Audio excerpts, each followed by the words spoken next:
قل كفى بالله بيني وبينكم شهيدا يعلم ما في السماوات والأرض والذين آمنوا بالباطل وكفروا بالله أولئك هم الخاسرون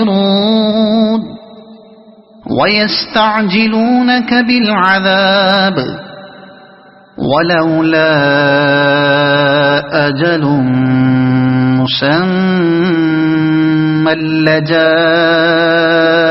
العذاب وَلَيَأْتِيَنَّهُمْ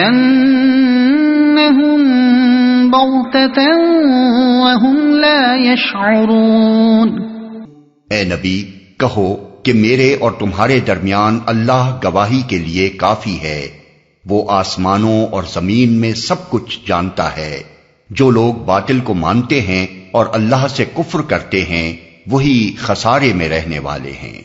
یہ لوگ تم سے عذاب جلدی لانے کا مطالبہ کرتے ہیں، اگر ایک وقت مقرر نہ کر دیا گیا ہوتا تو ان پر عذاب آ چکا ہوتا، اور یقیناً اپنے وقت پر وہ آ کر رہے گا اچانک، اس حال میں کہ انہیں خبر بھی نہ ہوگی۔ عذاب جلدی لانے کا مطالبہ کرتے ہیں، یعنی بار بار چیلنج کے انداز میں مطالبہ کر رہے ہیں کہ اگر تم رسول ہو اور ہم واقعی حق کو جھٹلا رہے ہیں تو ہم پر وہ عذاب کیوں نہیں لے آتے جس کے ڈراوے تم ہمیں دیا کرتے ہو۔ يستعجلونك بالعذاب وإن جهنم لمحيطة بالكافرين يوم يغشاهم العذاب من فوقهم ومن تحت أرجلهم ويقول ذوقوا ما كنتم تعملون يا عبادي الذين آمنوا إن أرضي واسعة فإياي فاعبدون۔ یہ تم سے عذاب جلدی لانے کا مطالبہ کرتے ہیں حالانکہ جہنم ان کافروں کو گھیرے میں لے چکی ہے، اور انہیں پتہ چلے گا اس روز جبکہ عذاب انہیں اوپر سے بھی ڈھانک لے گا اور پاؤں کے نیچے سے بھی، اور کہے گا کہ اب چکھو مزہ ان کرتوتوں کا جو تم کرتے تھے۔ اے میرے بندو جو ایمان لائے ہو، میری زمین وسیع ہے، پس تم میری ہی بندگی بجا لاؤ۔ یہ اشارہ ہے ہجرت کی طرف، مطلب یہ ہے کہ اگر مکے میں خدا کی بندگی کرنی مشکل ہو رہی ہے تو ملک چھوڑ کر نکل جاؤ۔ خدا کی زمین تنگ نہیں ہے، جہاں بھی تم خدا کے بندے بن کر رہ سکتے ہو وہاں چلے جاؤ۔ تم کو قوم و وطن کی نہیں بلکہ اپنے خدا کی بندگی کرنی چاہیے۔ اس سے معلوم ہوا کہ اصل چیز قوم، وطن اور ملک نہیں ہے بلکہ اللہ کی بندگی ہے۔ اگر کسی وقت قوم و وطن اور ملک کی محبت کے تقاضے اللہ کی بندگی کے تقاضوں سے ٹکرا جائیں تو وہی وقت مومن کے ایمان کی آزمائش کا ہوتا ہے۔ جو سچا مومن ہے وہ اللہ کی بندگی کرے گا اور قوم، وطن اور ملک کو لات مار دے گا۔ جو جھوٹا مدعی ایمان ہے وہ ایمان کو چھوڑ دے گا اور اپنی قوم اور اپنے ملک و وطن سے چمٹا رہے گا۔ یہ آیت اس باب میں بالکل صریح ہے کہ ایک سچا خدا پرست انسان محب قوم و وطن تو ہو سکتا ہے مگر قوم پرست اور وطن پرست نہیں ہو سکتا۔ اس کے لیے خدا کی بندگی ہر چیز سے عزیز تر ہے، جس پر دنیا کی ہر چیز کو وہ قربان کر دے گا مگر اسے دنیا کی کسی چیز پر بھی قربان نہ کرے گا۔ كل نفس ذائقة الموت ثم إلينا ترجعون۔ ہر متنفس کو موت کا مزہ چکھنا ہے، پھر تم سب ہماری ہی طرف پلٹا کر لائے جاؤ گے۔ یعنی جان کی فکر نہ کرو، یہ تو کبھی نہ کبھی جانی ہی ہے، ہمیشہ رہنے کے لیے تو کوئی بھی دنیا میں نہیں آیا ہے، لہذا تمہارے لیے فکر کے لائق مسئلہ یہ نہیں ہے کہ اس دنیا میں جان کیسے بچائی جائے، بلکہ اصل لائق فکر مسئلہ یہ ہے کہ ایمان کیسے بچایا جائے اور خدا پرستی کے تقاضے کس طرح پورے کیے جائیں۔ آخر کار تمہیں پلٹ کر ہماری طرف ہی آنا ہے۔ اگر دنیا میں جان بچانے کے لیے ایمان کھو کر آئے تو اس کا نتیجہ کچھ اور ہوگا، اور ایمان بچانے کے لیے جان کھو آئے تو اس کا انجام کچھ دوسرا ہوگا۔ پس فکر جو کچھ بھی کرنی ہے اس بات کی کرو کہ ہماری طرف جب پلٹو گے تو کیا لے کر پلٹو گے، جان پر قربان کیا ہوا ایمان یا ایمان پر قربان کی ہوئی جان۔ والذين آمنوا وعملوا الصالحات لنبوئنهم من الجنة غرفا تجري من تحتها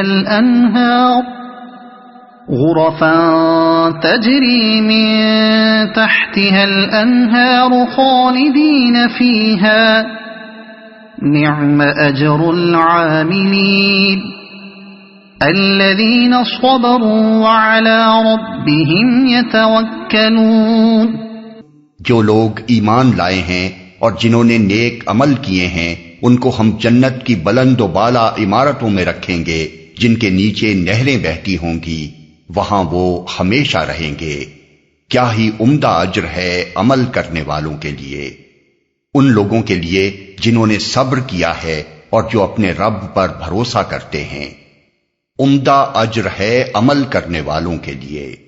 یعنی اگر ایمان اور نیکی کے راستے پر چل کر بالفرض تم دنیا کی ساری نعمتوں سے محروم بھی رہ گئے اور دنیاوی نقطہ نظر سے سراسر ناکام بھی مرے تو یقین رکھو کہ اس کی تلافی بہرحال ہوگی، اور نری تلافی ہی نہ ہوگی بلکہ بہترین اجر نصیب ہوگا۔ جنہوں نے صبر کیا ہے، یعنی جو ہر طرح کی مشکلات اور مصائب اور نقصانات اور اذیتوں کے مقابلے میں ایمان پر قائم رہے ہیں، جنہوں نے ایمان لانے کے خطرات کو اپنی جان پر جھیلا ہے اور منہ نہیں موڑا ہے، ترک ایمان کے فائدوں اور منفعتوں کو اپنی آنکھوں سے دیکھا ہے اور ان کی طرف ذرہ برابر التفات نہیں کیا ہے، کفار و فساق کو اپنے سامنے پھلتے پھولتے دیکھا ہے اور ان کی دولت و حشمت پر ایک نگاہ غلط انداز بھی نہیں ڈالی ہے، اپنے رب پر بھروسہ کرتے ہیں۔ یعنی جنہوں نے بھروسہ اپنی جائیدادوں اور اپنے کاروبار اور اپنے کنبے قبیلے پر نہیں بلکہ اپنے رب پر کیا، جو اسباب دنیاوی سے قطع نظر کر کے محض اپنے رب کے بھروسے پر ایمان کی خاطر ہر خطرہ سہنے اور ہر طاقت سے ٹکرا جانے کے لیے تیار ہو گئے، اور وقت آیا تو گھر بار چھوڑ کر نکل کھڑے ہوئے، جنہوں نے اپنے رب پر یہ اعتماد کیا کہ ایمان اور نیکی پر قائم رہنے کا اجر اس کے ہاں کبھی ضائع نہ ہوگا، اور یقین رکھا کہ وہ اپنے مومن و صالح بندوں کی اس دنیا میں بھی دستگیری فرمائے گا اور آخرت میں بھی ان کے عمل کا بہترین بدلہ دے گا۔ وَكَأَيٍّ مِّن دَابَّةٍ لَّا تَحْمِلُ رِزْقَهَا اللَّهُ يَرْزُقُهَا وَإِيَّاكُمْ وَهُوَ السَّمِيعُ الْعَلِيمُ۔ کتنے ہی جانور ہیں جو اپنا رزق اٹھائے نہیں پھرتے، اللہ ان کو رزق دیتا ہے اور تمہارا رازق بھی وہی ہے، وہ سب کچھ سنتا اور جانتا ہے۔ یعنی ہجرت کرنے میں تمہیں فکر جان کی طرح فکر روزگار سے بھی پریشان نہ ہونا چاہیے۔ آخر یہ بے شمار چرند و پرند اور آبی حیوانات جو تمہاری آنکھوں کے سامنے ہوا اور خشکی اور پانی میں پھر رہے ہیں، ان میں سے کون اپنا رزق اٹھائے پھرتا ہے؟ اللہ ہی تو ان سب کو پال رہا ہے۔ جہاں جاتے ہیں اللہ کے فضل سے ان کو کسی نہ کسی طرح رزق مل ہی جاتا ہے۔ لہذا تم یہ سوچ سوچ کر ہمت نہ ہارو کہ اگر ایمان کی خاطر گھر بار چھوڑ کر نکل گئے تو کھائیں گے کہاں سے؟ اللہ جہاں سے اپنی بے شمار مخلوق کو رزق دے رہا ہے تمہیں بھی دے گا۔ ٹھیک یہی بات ہے جو سیدنا مسیح علیہ السلام نے اپنے حواریوں سے فرمائی تھی۔ انہوں نے فرمایا، کوئی آدمی دو مالکوں کی خدمت نہیں کر سکتا، کیونکہ یا تو ایک سے عداوت رکھے گا اور دوسرے سے محبت، یا ایک سے ملا رہے گا اور دوسرے کو ناچیز جانے گا۔ تم خدا اور دولت دونوں کی خدمت نہیں کر سکتے۔ اس لیے میں کہتا ہوں کہ اپنے جان کی فکر نہ کرنا کہ ہم کیا کھائیں گے یا کیا پیئیں گے، اور نہ اپنے بدن کی کہ کیا پہنیں گے۔ کیا جان خوراک سے اور بدن پوشاک سے بڑھ کر نہیں؟ ہوا کے پرندوں کو دیکھو کہ نہ بوتے ہیں، نہ کاٹتے ہیں، نہ کوٹھیوں میں جمع کرتے ہیں، پھر بھی تمہارا آسمانی باپ ان کو کھلاتا ہے۔ کیا تم ان سے زیادہ قدر نہیں رکھتے؟ تم میں سے ایسا کون ہے جو فکر کر کے اپنی عمر میں ایک گھڑی بھی بڑھا سکے؟ اور پوشاک کے لیے کیوں فکر کرتے ہو؟ جنگلی سوسن کے درختوں کو غور سے دیکھو کہ وہ کس طرح بڑھتے ہیں، وہ نہ محنت کرتے ہیں نہ کاٹتے ہیں، پھر بھی میں تم سے کہتا ہوں کہ سلیمان بھی باوجود اپنی ساری شان و شوکت کے ان میں سے کسی کے مانند ملبس نہ تھا۔ پس جب خدا میدان کی گھاس کو جو آج ہے اور کل تنور میں جھونکی جائے گی ایسی پوشاک پہناتا ہے تو اے کم اعتقادو، تم کو کیوں نہ پہنائے گا؟ اس لیے فکر مند نہ ہو کہ ہم کیا کھائیں گے، کیا پیئیں گے یا کیا پہنیں گے۔ ان سب چیزوں کی تلاش میں تو غیر قومیں رہتی ہیں۔ تمہارا آسمانی باپ جانتا ہے کہ تم ان سب چیزوں کے محتاج ہو۔ تم پہلے اس کی بادشاہی اور اس کی راست بازی کی تلاش کرو، یہ سب چیزیں بھی تمہیں مل جائیں گی، کل کے لیے فکر نہ کرو، کل کا دن اپنی فکر آپ کر لے گا، آج کے لیے آج ہی کا دکھ کافی ہے۔ متی باب 6 آیات 24 تا 34۔ قرآن اور انجیل کے ان ارشادات کا پس منظر ایک ہی ہے۔ دعوت حق کی راہ میں ایک مرحلہ ایسا آ جاتا ہے جس میں ایک حق پرست آدمی کے لیے اس کے سوا چارہ نہیں رہتا کہ عالم اسباب کے تمام سہاروں سے قطع نظر کر کے محض اللہ کے بھروسے پر جان جوکھوں کی بازی لگا دے۔ ان حالات میں وہ لوگ کچھ نہیں کر سکتے جو حساب لگا لگا کر مستقبل کے امکانات کا جائزہ لیتے ہیں اور قدم اٹھانے سے پہلے جان کے تحفظ اور رزق کے حصول کی ضمانتیں تلاش کرتے ہیں۔ در حقیقت اس طرح کے حالات بدلتے ہی ان لوگوں کی طاقت سے ہیں جو سر ہتھیلی پر لے کر اٹھ کھڑے ہوں اور ہر خطرے کو انگیز کرنے کے لیے بے دھڑک تیار ہو جائیں۔ انہی کی قربانیاں آخر کار وہ وقت لاتی ہیں جب اللہ کا کلمہ بلند ہوتا ہے اور اس کے مقابلے میں سارے کلمے پست ہو کر رہ جاتے ہیں۔ وَلَئِن سَأَلْتَهُم مَّنْ خَلَقَ السَّمَاوَاتِ وَالْأَرْضَ وَسَخَّرَ الشَّمْسَ وَالْقَمَرَ لَيَقُولُنَّ اللَّهُ فَأَنَّىٰ يُؤْفَكُونَ۔ اگر تم ان لوگوں سے پوچھو کہ زمین اور آسمانوں کو کس نے پیدا کیا ہے اور چاند اور سورج کو کس نے مسخر کر رکھا ہے تو ضرور کہیں گے کہ اللہ نے، پھر یہ کدھر سے دھوکہ کھا رہے ہیں۔ اگر تم، یہاں سے پھر کلام کا رخ کفار مکہ کی طرف مڑتا ہے۔ اللہ یبسط الرزق لمن یشاء من عباده ویقدر له ان اللہ بكل شیء علیم۔